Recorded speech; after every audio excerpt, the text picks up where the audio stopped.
चंद्रपुर कस्बा और उसका रहस्यमय स्कूल कस्बे में लोगों की जुबान पर एक ही डर था, राजकीय इंटर कॉलेज स्कूल की इमारत जो 80 साल पुरानी थी।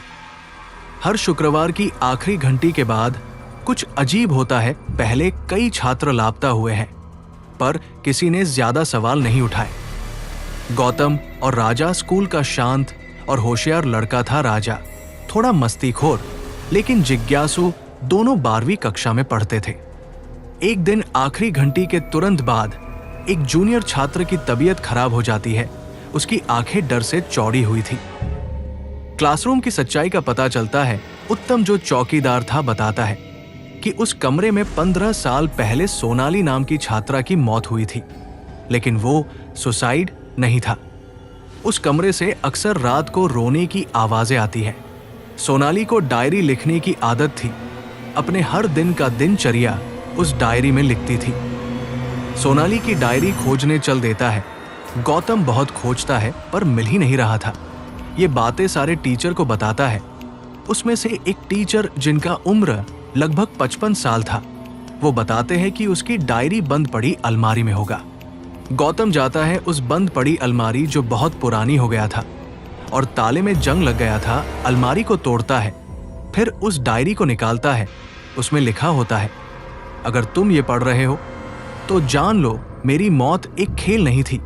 मुझे उस आदमी ने मारा था जिसे सब मास्टर जी कहते हैं।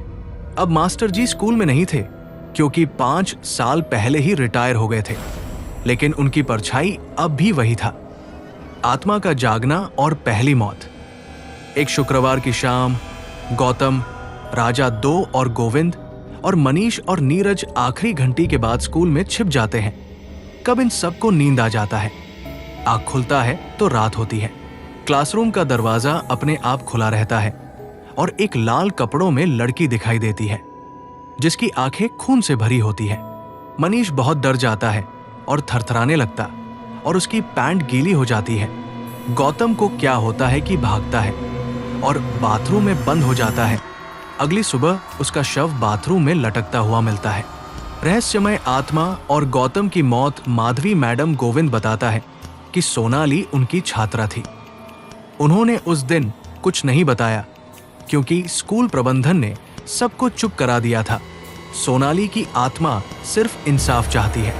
आत्मा अब मनीष के शरीर में प्रवेश कर चुकी है। वो बदल रहा है। रात में नींद में चलना, शीशे से बातें करना, अजीब चित्र बनाना शुरू कर देता है। गौतम का अंत और आत्मा की शांति की कोशिश। एक रात राजा, माधवी मैडम और गोविंद और पूरा क्लास का छात्र मिलकर क्लासरूम में एक पूजा रखते हैं। आत्मा प्रकट होती है और राजा तड़पता है। आत्मा कहती है उसने मेरी आवाज दबाई थी। अब उसकी औलाद भी सजा पाएगी पता चलता है। वो मास्टर जी राजा का दूर का चाचा था।